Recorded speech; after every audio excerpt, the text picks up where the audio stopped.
ই জায়গার চাহা পুরা এক নম্বর লাগছি। তো हेलो फ्रेंड्स, फिर गोटे न्यू मिनी ब्लॉग के 2-4 दिन हला मोर तो हेल्थ खराब अच्छे। बाकी तमर जी सीधा पले आसी मोर दोस्त घर के, यार मोर दोस्त के बेटी नहीं जासी चल चाह पी जिमा बोली कि ना। बाकी टाउन के आरा तक लागे नुआ खाई लई बहुत भीड़ होइचन।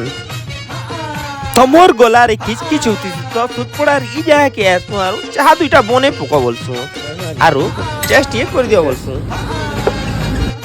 चाह तो सिपे सिपे मारी कि ना पूरा मजा लाई गला। बाकी एचिन पेट रो लागी पूरा भोग कड़बड़े जुथला। तार पर कणा आमे अनुसंधान कर पले आसु द फेमस लॉजिस निकी।